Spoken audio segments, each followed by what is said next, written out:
Oh, Hey, hello. how we doing? I'm good, thank you. How are you? Good mood, Liverpool won. Good news. Liverpool won, so all is good. Sorry to my West Ham fans out there. Well, welcome and thank you for your time tonight. Um, Big game tomorrow. It's nice to have some basketball. Obviously, you've been playing a bit before us all, but it's nice to have the BBL back.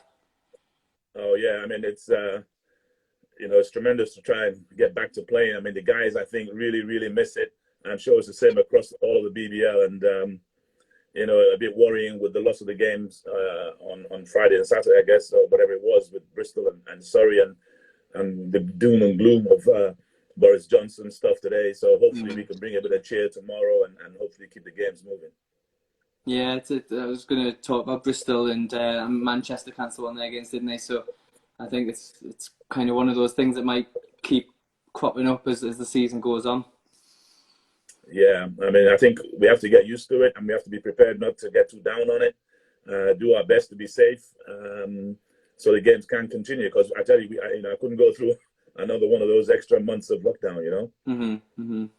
So how have you found preparing for a new season with kind of the restrictions and the coronavirus? How have you found it? Well, it's been the most difficult season of preparation, really, because of all the uncertainty, and also we've got a number of new players onto the team. We haven't, been able to get going as we would have liked. I mean, not to say we haven't had enough time. Of course, we've had plenty of time together, but it's still lots of ifs and buts. And then, the COVID stuff. I mean, I feel sorry for our team managers. We're fortunate we got, three very good team managers with us, and the preparation for our practices, it takes them almost 45 minutes to get ready with, Mm. the sanitizers, the cleaning stuff, the separation of the players. Everybody's got to be in their own spot. No showers. All these difficult, you know. Yeah, I think it's, as I say, it's one of those things that kind of teams are going to have to kind of get used to as we go through, because it doesn't really seem like it's going to go anywhere in the near future, and the restrictions are still going to be there with the time taken to clean things and things. So it is an unfortunate thing that everyone's going to have to get used to.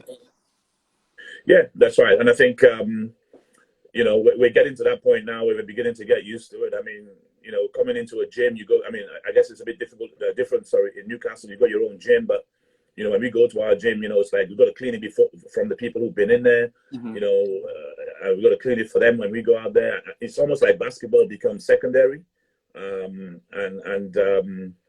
you need a lot of fortitude. You need to support each other. I mean, I've tried to keep in touch with a lot of the guys around the league. I spoke with Atiba last week when he came down to London.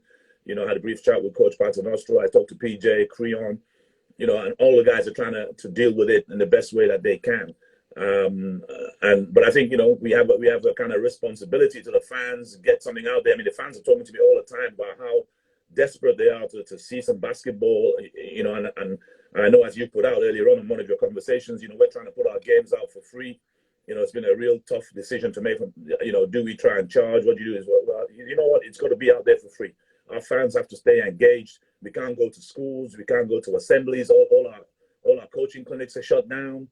And yet we need contact with our fans. So I think that's why we've decided to do that. And hopefully tomorrow, up all the guys up in Newcastle, I have lots of friends up in Newcastle, can watch the game, and feel connected to your team as well as the league as a whole. You mentioned obviously the preparing for this season, probably the hardest season that you've had. On top of that, you've So had you froze there. I missed that kind of your question. European adventure starting. Yeah, yeah. I mean, it was difficult. It was difficult on many fronts. We had the COVID situation going on. We knew we had the European stuff coming up, so we tried to recruit a team that we felt could compete at that level. It meant bringing in a lot of new players. It meant trying to bed them into our system. And then all of a sudden, we had the draw we wanted, which was Neptunus. We wanted that draw. We thought we could sell out the copper box with that. I think we already had 3,500 tickets pre-sold Mm-hmm. before tickets went on sale on that game. And then all of a sudden, we're not playing on a home and away basis. Then it's going to be in a bubble and all of that stuff. And all of a sudden, we're flying out to Bulgaria. you know, it's it's wild, isn't it? I mean, it's just wild. So, but I thought the guys really coped well with it. You know, it was tough on them. We got to Bulgaria. It was scheduled. Everything was scheduled. I mean, I didn't. I mean, I don't know if people have been on holiday, other people around in this summer of COVID or whatever. But you know, we got there, and you can't go into the restaurant without gloves on, masks on. You know, trying to eat, timing for practice, timing for this, timing for that. It was a challenge, but I was really proud of the way the guys, you know, dealt with it. It was just a shame that we couldn't get the victory, but secondly, you know, bang on into more games right away because we just needed more games. We just wanted games, you know. And but yeah, no, I'm proud of how the club as a whole dealt with it. So you've obviously got a bigger squad this year. How does that translate into the BBL? Like, say, so tomorrow, how does that big squad translate into that BBL team for tomorrow?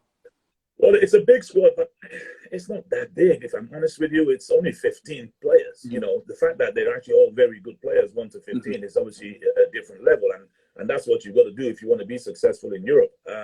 You've got to have a deep squad. I mean, when we played Sheffield the other day, we had 6 guys sitting on the sideline injured. So it's not that big of a squad. There's 3 guys sitting out. You know, so tomorrow we'll have 3 guys sitting out for the game. I won't tell you who, but I think Coach McLeod is watching. You there, Ian? No, but no, seriously. I mean, there's only 3 guys not playing, so it's not that deep of a squad. Sorry, that many players. Yes, it's a deep squad, but not that many players. I think I've looked at some of the clubs in Europe and my conversations with some coaches. I speak to Coach Manuel Pena in Spain, and a couple of other coaches in Finland and so on, and they recommended a squad of about 18 or 19. You know, I didn't feel I could go to that.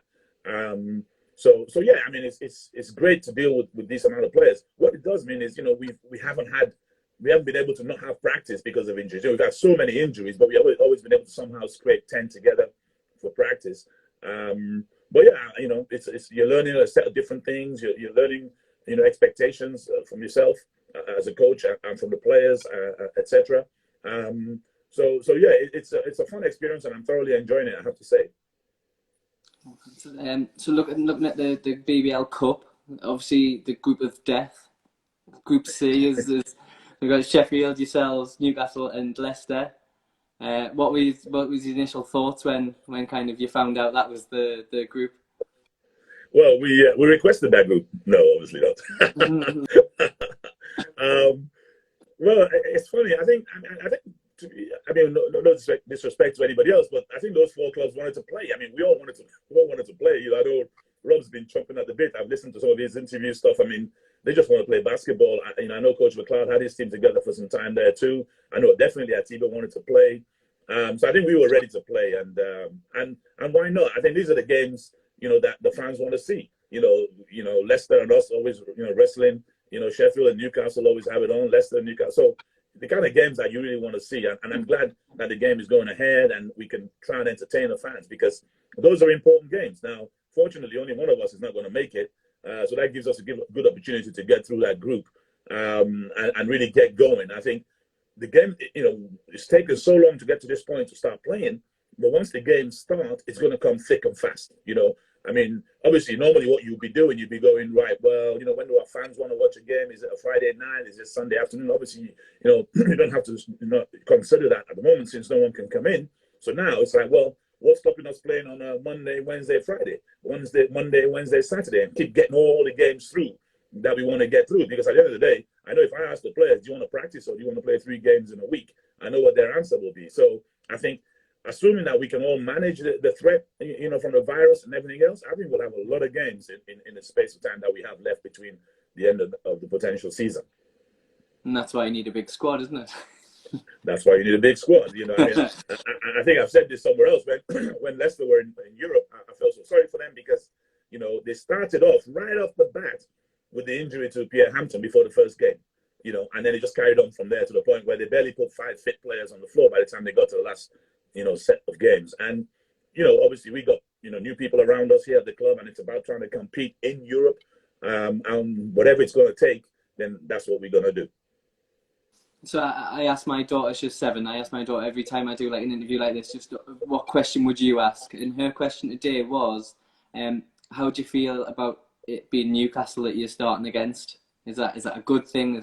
How would you feel? Well, Newcastle is a club that's close to my heart. I know everybody there that's been behind the scenes there for a very long time.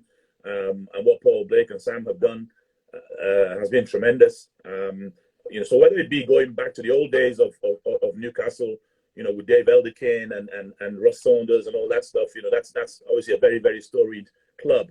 And when Paul took it over from the Sporting Club days, he had a hard job on his hands. And not only have they done it, but they've done it with local help and people from Newcastle.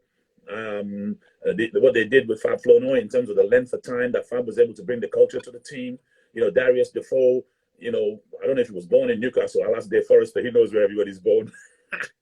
But, Dave Forrester, and Jeff King and those guys behind the scenes, right through to, Ian himself coming through the program. That's a fantastic organization.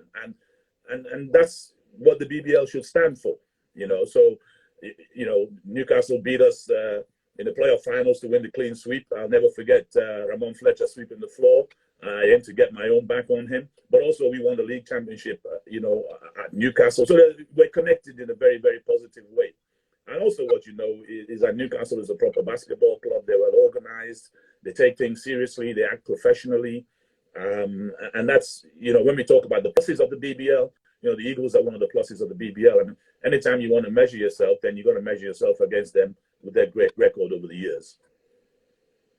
So what stands out from this year's Eagles team that you're kind of not worried about, but what springs to your mind? I know I saw a video earlier, you talked about Fletcher and Cortez Edwards.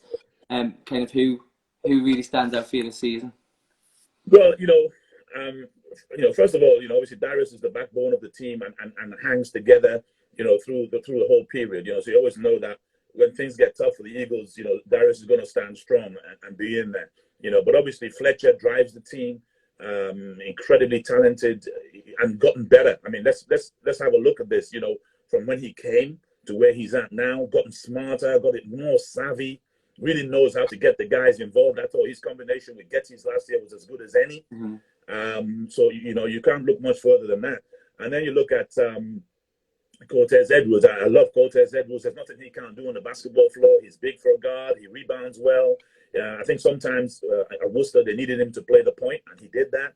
They needed him to play defense. He did that. They needed him to shoot. He did that. So I think that's a very multi-dimensional player.